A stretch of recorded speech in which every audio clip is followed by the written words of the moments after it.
Update. Am I the a-hole for prioritizing my nephew and niece over my own children after they hid their mom's affair from me for years?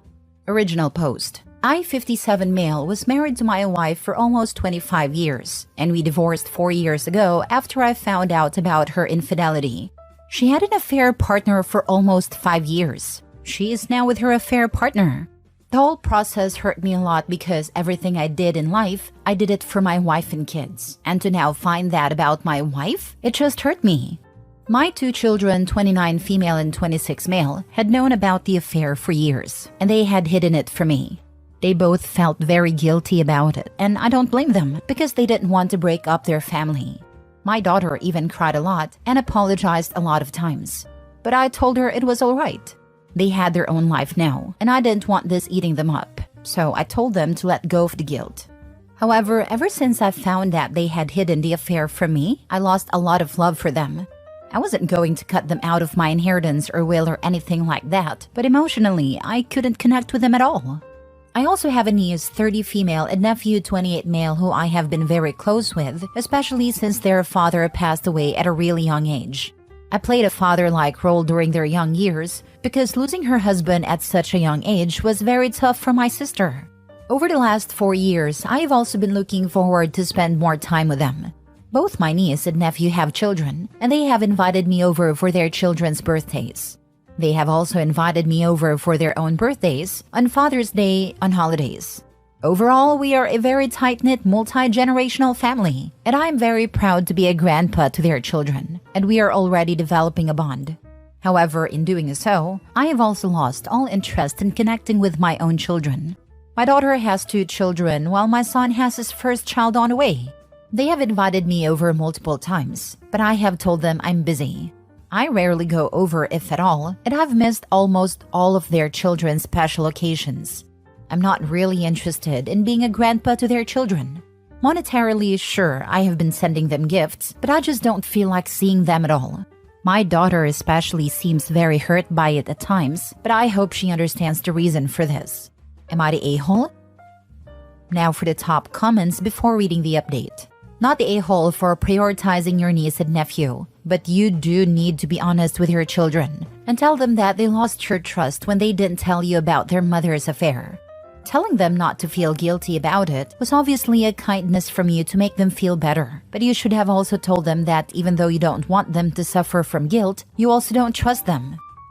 It's more than that though. They caused irreparable damage to their relationship, and he has forgiven, but he can't forget and pretend they're cool. If it tells them he has lost trust, they may try to work on it and increase their contact. If he explains that he understands why they did what they did, and that he forgives them but he is not able to forget, maybe they will see this as a direct consequence of their actions. The shame is, it isn't OP's grandkids' fault, and now his ex-wife has taken away his marriage, kids, and grandkids from him, which is so sad. This is how damaging affairs can be. You're not destroying your life or your relationship with your spouse. You hurt everyone in the nuclear family and splash damage beyond.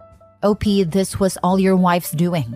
She's the one who cheated. She's the one who put your children in a position to hide what they discovered in the first place.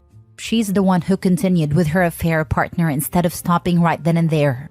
They knew it was wrong of their mother, but talk about being between a rock and a hard spot. Do we tell dad and break his heart? Break up his marriage to our mother, who will be devastated too? Uproot our whole lives because we told? Are we now to blame because we didn't want to ruin a whole marriage and family dynamic? Or do we hope to God this all goes away and this family can back to normal?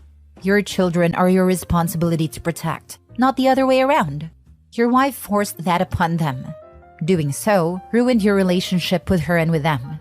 You would do yourself a great service to go to counseling. It's just too much to bear alone. Good luck, OP. I truly hope you think about and repair your relationship.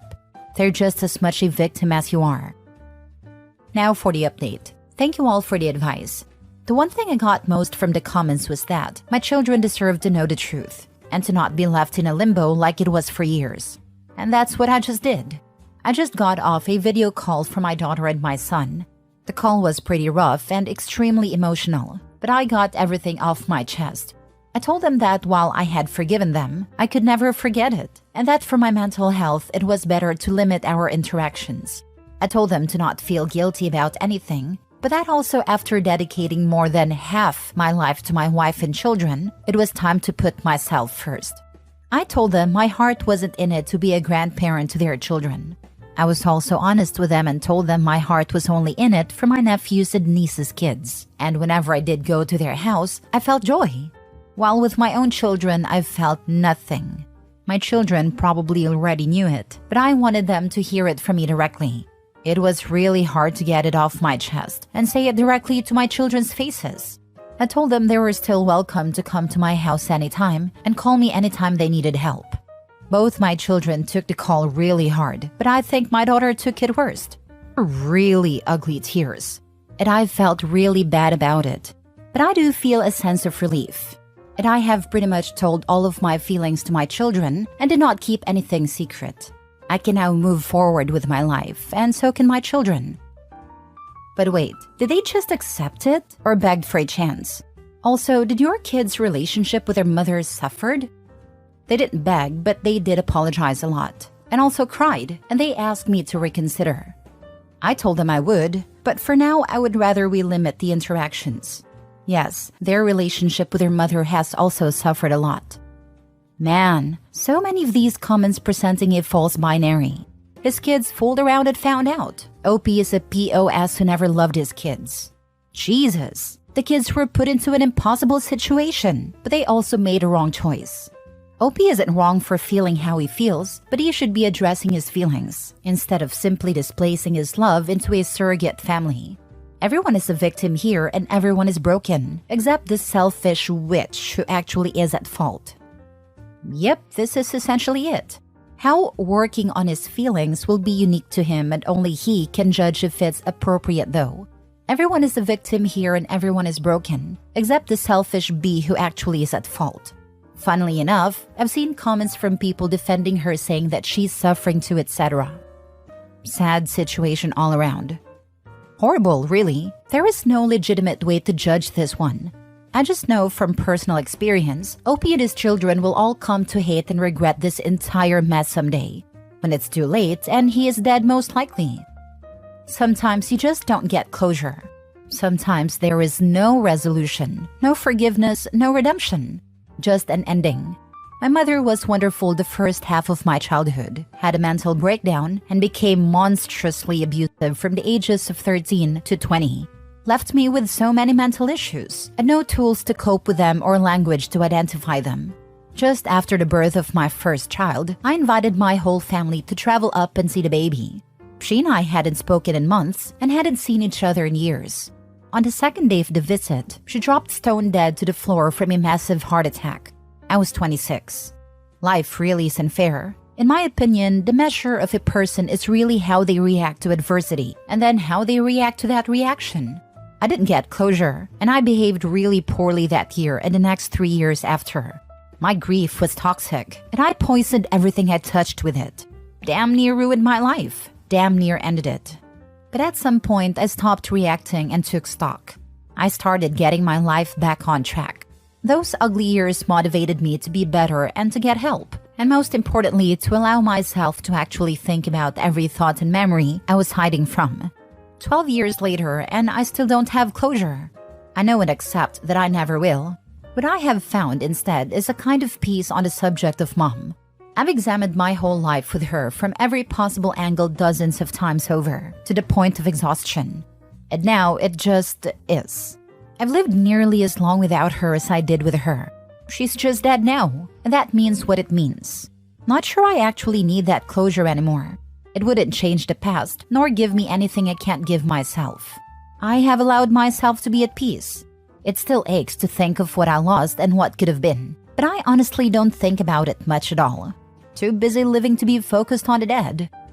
While my story isn't nearly as tragic and traumatizing, I've recently come to understand what it's like to go through a traumatic event without the possibility of closure. I'm 50 years old, and I've had my fair share of loss and heartbreak, but nothing like this. I feel like a boat whose sails were ripped off, and its compass broken during a storm, and now I'm cast adrift on an endless, windless sea. I do hope it gets better with time, but I'm not counting on it. Next story. Am I the a-hole for refusing to pay for my ex-wife's sister's college?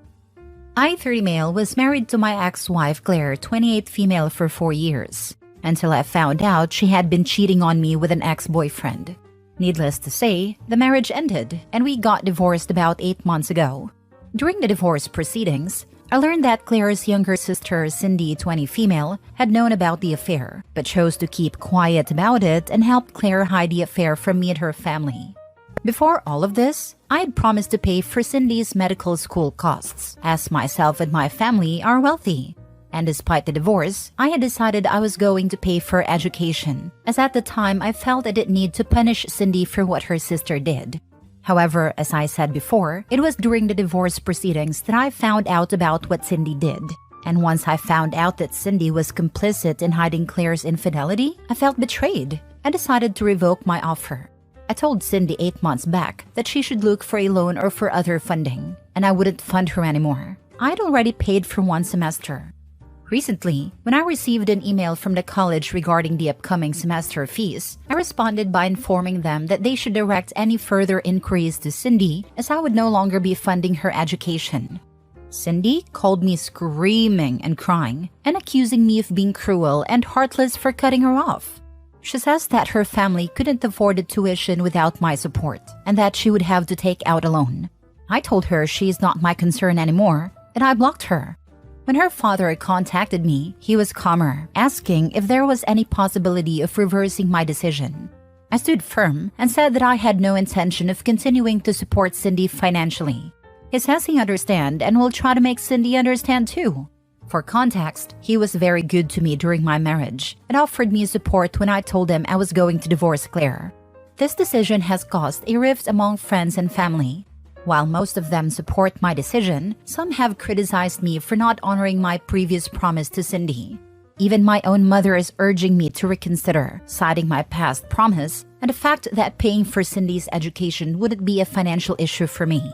However, my father stands by me, agreeing with my decision. Truthfully, I have the means to pay for Cindy's entire medical school education without difficulty, but I can't shake the feeling of betrayal caused by Claire's cheating and Cindy's complicity. But I feel conflicted. Am I the a-hole? Now for the top comments. Cindy is upset because she got caught hiding her sister's secret, and now she's paying the price of betrayal. You were helping her out of kindness, yet she could not repay that to you. Not the a-hole. Yep. Decisions have consequences, and this is hers. Hopefully, this will teach her that lying and betraying people isn't something she should ever do again. She has no chance in medical school anyway. She called her sister's ex-husband screaming and demanding he pay her tuition. She's not even remotely mature enough to succeed in medical school. Absolute freaking clown and entitled AF. I hope she has to drop out. She sounds dumb AF and has no moral compass. I don't care if OP is a bazillionaire. He shouldn't give his cheater-enabling, immoral, stupid AF sister-in-law a single penny. While most of them support my decision, some have criticized me for not honoring my previous promise to Cindy. Your friends can pay for Cindy if they feel so strongly about her education. What Cindy did was not the act of a friend. She helped destroy your marriage and supported your ex-wife's infidelity. She chose her side and turned her back on you, so you can oblige her by withdrawing your promise to pay. She should ask her cheating sister to pay for the education, not the a-hole. Maybe the ex-boyfriend can pay, as apparently he was more important to Cindy than the OP. The promise was based on having a good relationship with them. They both betrayed you. Cindy probably under pressure of her sister, but that is ultimately irrelevant, not the a-hole. And tell your annoying mother to mind her own business. Last story. I, 26 female, was manipulated into having an affair with my sister's 24 female boyfriend. How much space should I give my sister? 4 years ago, my sister Lisa started dating this guy we will call Rob. When I met Rob, we both hit it off immediately and became friends. About 9 months into their relationship, we realized we had mutual feelings, and Rob manipulated me into thinking we were soulmates. I didn't want to hurt my sister, but Rob said we would do this in a way that hurts my sister the least. We were going to have to tell her, but be very delicate about the situation. Throughout the course of our relationship, he made every excuse possible not to tell her. This goes by for the next 3 years, and then I found out they planned on moving in together. At that point, I realized he was a liar and manipulator. I broke things off with him, and I didn't want my sister to be with someone like that, so I told her everything. Texted her all the proof. I texted her everything that happened. She didn't reply, and I was blocked and everything, and she apparently broke up with Rob and blocked him and everything as well. I want my sister to understand we were both victims, but not sure how much time to give her before I try reaching out again. I am not sure I would call you a victim. It sounds like you were perfectly aware you were doing something wrong because her feelings were a topic of discussion between you two. I think she realized that he was going to marry her sister, and she wanted to force him to choose her. That's the only reason she told her sister. I have no doubt that she's gonna try to get with him still, and it'll be easier with her sister out of the way. It was, but I honestly can't help that I was in love with him. He manipulated me into thinking he felt the same way. If I knew I was a side piece, I wouldn't have done it. So if it felt the same way, it was okay that you were banging your sister's boyfriend behind her back? Is it just the fact that he doesn't really care about you that makes it wrong? You are not any type of victim. You are selfish and prioritized your wants and feelings above being honest and not hurting your sister. BS. You know you were a side piece. You knew he was in a relationship. You were not and has never been a victim in this situation. It doesn't matter what he told you. No one buys that you are that stupid as you try to portray yourself, because no one is that stupid. And you have been banging your sister's boyfriend for 3 years. Not even just once, which would already be bad enough, and one time too many. You were an adult, and you knew what you were doing to your sister. You just never cared about her. Your sister is the only victim. She got betrayed by not just a man, but by her own sister too. You have no morals. You should be ashamed of yourself. Please leave your sister alone for good. Don't try to talk to her or contact her unless she wants to talk to you, if she reaches out. She probably never will, at least not if she knows what's best for her. She's better off without the likes of you in her life. Who needs enemy when they have a sister like you? If you were my sister or any other female/male family member of mine who did this to me, then you better hope to never get into my sight again, or there's a good chance you would end up without hair and with clawed out eyes. You would be as good as dead to me. Getting cheated on sucks, but what's even worse is being betrayed by your own family. Because romantic interests come and go, but you should always be able to rely on your family, trust your family, and know they have your back. If it's not true to some family members, then those don't worth being kept around in a person's life.